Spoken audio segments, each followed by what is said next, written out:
Unabii wa Amosi 8 fungu la 11 sasa umetimia. Ukisoma Amosi 8 fungu la 11, Bwana anasema ya kwamba tazama siku zinakuja, Bwana ataleta njaa katika nchi. Anasema nayo sio njaa ya kukosa chakula au kuwa na kiu ya maji. Anasema bali ni njaa ya kutokulisikiliza neno la Bwana. Wakati umefika, tafakari mimi, utafakari wewe ya kwamba je, njaa hiyo kwa sababu sasa inaelekea kufika na sasa mikakati imepangwa na mwovu, ni kwamba je, utaponaje?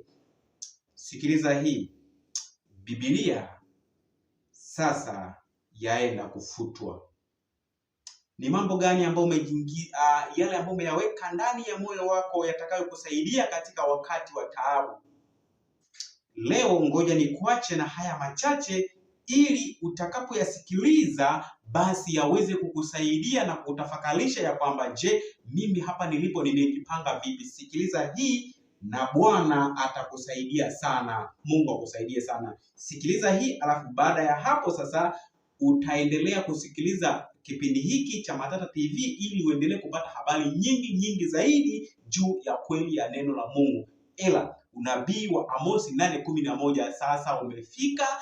Ni jukumu langu, ni jukumu lako sasa kukabiliana na njaa hii ambayo maandiko yameyasema. Bwana akubariki. Sikiliza hii alafu jihoji, umejiandaa vipi? Bwana akubariki sana.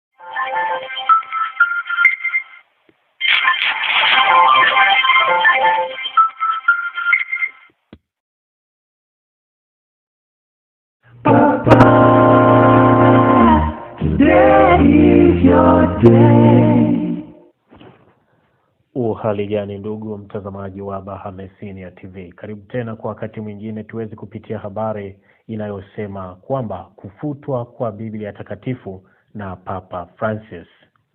Papa Francis amefuta Biblia takatifu na amependekeza kitabu kingine mbadala.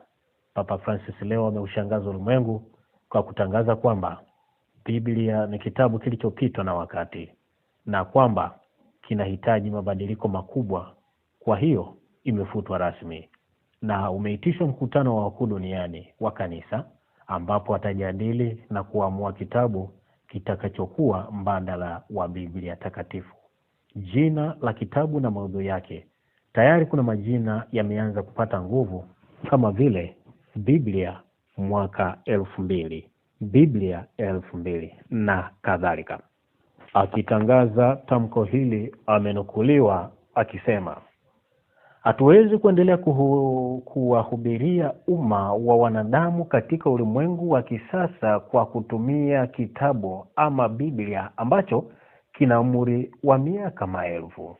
Tunapoteza wafuasi wetu na lazima twende hatua mbele katika kulifanya kanisa kuwa la kisasa, kuendana na wakati wa sasa kwa kuandika upya neno la Mungu, hata kama itakuwa ni agano la kale ambapo baadhi ya haya si lazima zirudie tena kuwepo kwenye maandiko haya. According to the Jesuit Catechism, absolutist papal maxims of the Jesuit, yani Catechism ya Majesuiti, yani askari wanaotetea itikadi ya mamlaka ya Papa, wanasema ya kwamba kuna mamlaka moja ya juu kuliko zote ulimwenguni, nayo ni ya kipapa. Namba 4 wanasema hakuna sheria inayoweza kuundwa kuwabana wa Kristo isipokuwa mamlaka ya Papa, kama ilivyokuwa kwa Waisraeli wa kale. Hawakupokea chochote isipokuwa kupitia kwa Musa. Namba 5 wanasema Injili singekuwa Injili kama Papa asingeipitisha.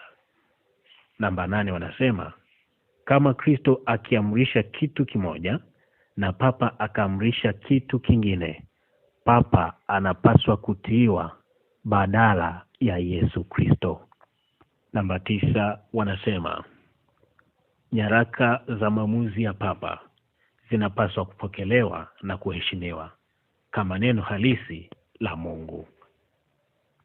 Naam, ndugu msikilizaji, nawe pia unayenitazama kupitia Bahame Senior TV, basi tumeweza kusikia ujumbe huo mzito, ujumbe ambao kwa wakati mwingine tunaweza tukafikiri ya kuwa ni ujumbe ambao pengine ujumbe ambao unaweza kukushtua pia, lakini basi ujumbe huu ambao tumeweza kusikia, bado tukirejea katika maandiko yanatuelekeza kuwa usiongeze wala kupunguza katika neno la Mungu. Vyote hivi ni katika maandalizi ya kuelekea kuundwa kwa dini mpya itakayojulikana kwa jina la Chrislam, kwa maana ya Christianity and Islamic. Maana yake hapo tayari wanaunganisha kuwa dini moja badala ya kuwa na dini tofauti. Kuna dini inayoandaliwa moja itakayojulikana kwa jina la Chrislam, na ulimwengu mpya ambao tutakwenda kuwa ni ulimwengu wa serikali moja, lakini pia ulimwengu